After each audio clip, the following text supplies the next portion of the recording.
जय मसीह। Present practice channel में आप सब लोगों का स्वागत है।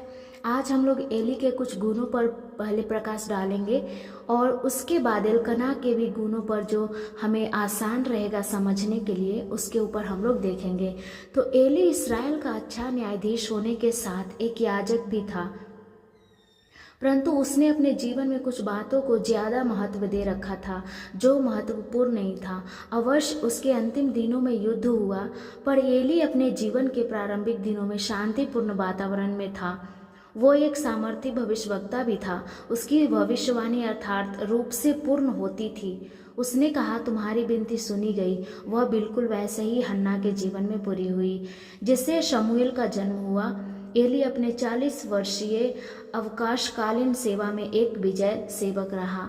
यहाँ पे हम लोग जो एली के बारे में देख रहे हैं कि एली कैसे एक अच्छा भविष्यवक्ता था और परमेश्वर उसके साथ साथ था, फिर भी वो क्या करता है, एली की जो परमेश्वर को भूल करके परमेश्वर के जो सामान होता है उसके ऊपर वो ज़्यादा ध्यान करता है।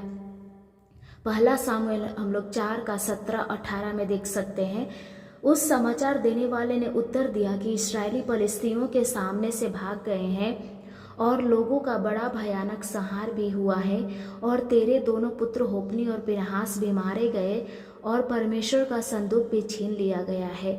ज्यों ही उसने परमेश्वर के संदूक का नाम लिया, त्यों ही एली फाटक के पास कुर्सी पर से पछाड़ खाकर गिर पड़ा और बूढ़े और भारी होने के कारण उसकी गर्दन टूट गई और वह मर गया। उसने तो इस्राएलियों का न्याय 40 वर्ष तक किया था। यहाँ पे एली को परमेश्वर की वाणी सुनने का अनुभव नहीं था, पर परमेश्वर की वाणी को ऐसे पहचानने की खूबी थी। हाँ, यह परमेश्वर की वाणी है। जैसे ही शमूएल से परमेश्वर ने बातें किया तो समझ गया था कि ये परमेश्वर की वाणी है, लेकिन वो परमेश्वर के कभी शब्द को नहीं सुन पाया था।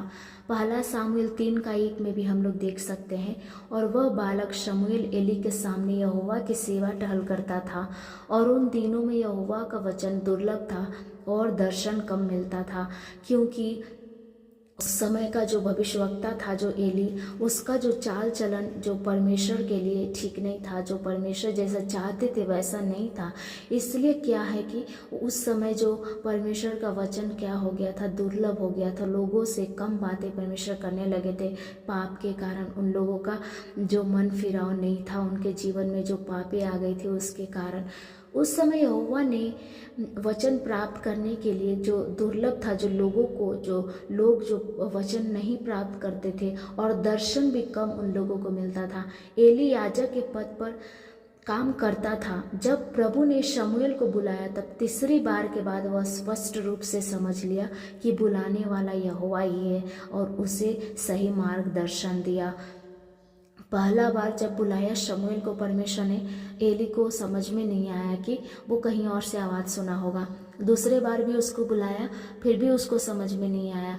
जब तीसरी बार बुलाया तब एली को समझ में आया, क्योंकि जो उसका जो पहला जो अभिषेक जो उसके ऊपर था वो जो गुप्त हो गया था उसके पापों के कारण, क्योंकि उसने जो परमेश्वर के ऊपर जो मन लगाना चाहिए था, वो परमेश्वर के भवन में जो भंडार में जो सामाने हैं उसके ऊपर मन लगाने के कारण जो उसका जो अभिषेक था जो खो गया था। लेकिन जैसे ही परमेश्वर उससे बातें करता है शमूएल से, तो एली को समझ में आ जाता है कि ये परमेश्वर का ही वाणी है।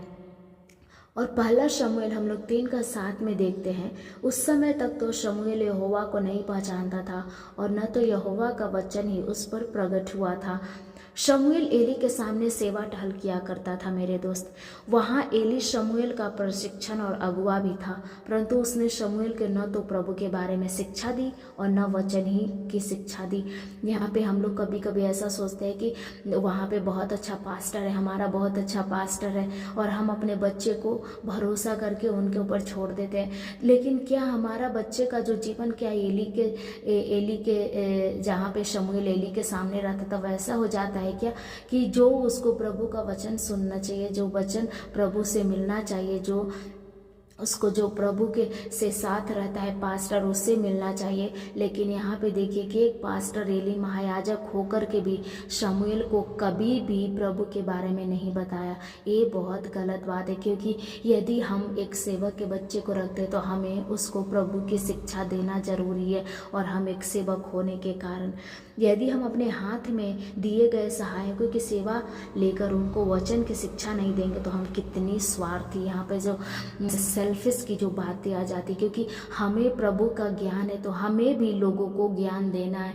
जैसे कि यहाँ पे एली को देखते हैं, शमूएल को उसने कभी नहीं बताया कि यहोवा है इस दुनिया में, यहोवा ही है जो हमें सृष्टि किया है, हमें बनाया है।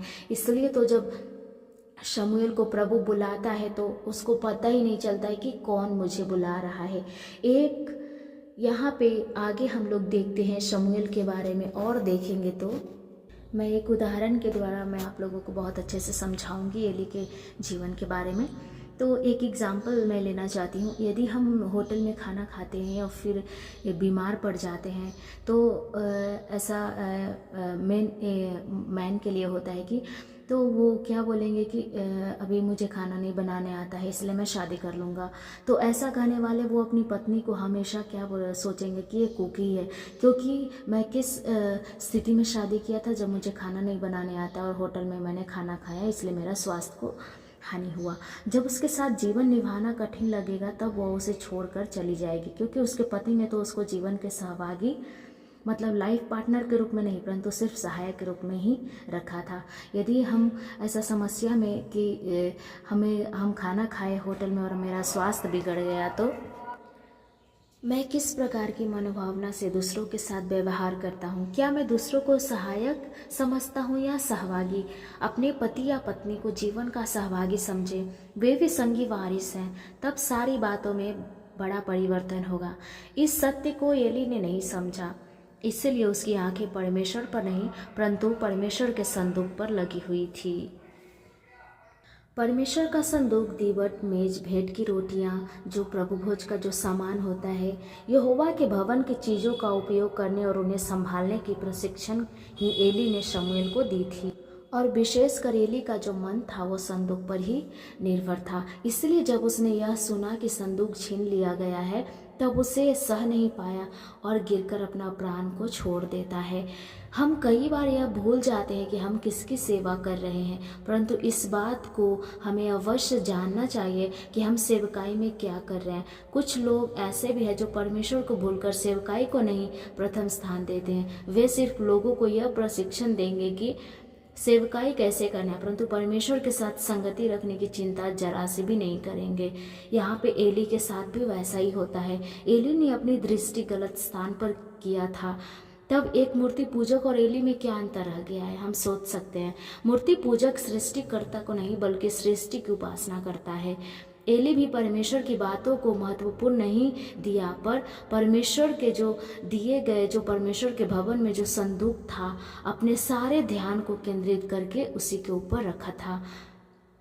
हमारे जीवन में भी परमेश्वर से प्रेम करने के लिए परमेश्वर द्वारा नियुक्त साधन व जितने भी जो सामान होती है उसी के ऊपर जो हमारा ध्यान रहता है। यह मन का खिंचाव धीरे धीरे भी हो सकता है, परंतु यह स्वार्थ परमेश्वर की इच्छा के अनुरोध है, जो परमेश्वर इसको थोड़ा सा भी पसंद नहीं करते हैं। हमेशा परमेश्वर के सामने ये विरोध की ही बातें रहता है। यहाँ पे जो रोमियो 1:25 में ऐसा लिखा हुआ है, सृष्टि की उपासना और सेवा की, न कि उस सृजनहार की जो सदा धन्य है। पहले तो परमेश्वर अपने प्रभु से अपने सारे मन और अपने सारे प्राण और अपने सारे बुद्धि के साथ प्रेम रखो, फिर इसके पश्चात तू अपने पड़ोसी से अपने समान प्रेम रखोगे। इसलिए मेरे परमेश्वर के प्रियजन, हमें हमेशा ये प्रभु से प्रार्थना करना है कि जैसे कि जिस प्रकार 40 वर्ष तक जो एली जो प्रभु के लिए हमेशा उच्च पद पर रखे गए, फिर भी प्रभु ने उससे बातें नहीं की। लेकिन यहाँ पे जो शमूएल जो इतना छोटा बच्चा है, 1-2 साल ही हुआ होगा, लेकिन परमेश्वर उससे बातें करना चाहता है। यहाँ पे हमें प्रभु से हमेशा यही प्रार्थना करना है, हे प्रभु हमारा जीवन ऐसा नहीं होना है ताकि इतना दिन हो गया है, 40 वर्ष 50 वर्ष हो गया, लेकिन प्रभु मेरे से कभी नहीं बात किए। लेकिन एक छोटा बच्चा अभी जो तुरंत ही प्रभु के भवन में आया है और प्रभु से बातें करना चाहते हैं, तो हमारा जीवन किस प्रकार होना चाहिए? हमारा जीवन क्या बहुत दिन से सेवकाई कर रहे एली जैसा होना चाहिए, या फिर अभी जो फिलहाल में अभी जो जन्म के बच्चा तुरंत प्रभु के भवन में डेडिकेट किया गया है और उससे प्रभु बातें करना चाहता है? हमें प्रभु से प्रार्थना करना है मेरे दोस्तों कि प्रभु हमारा भी जीवन शमूएल के जैसा बनाए, जो प्रभु हमेशा उससे बात करने के लिए इच्छुक रखते हैं। प्रभु इस वचन के द्वारा आप सब लोगों को ब्लेस करे।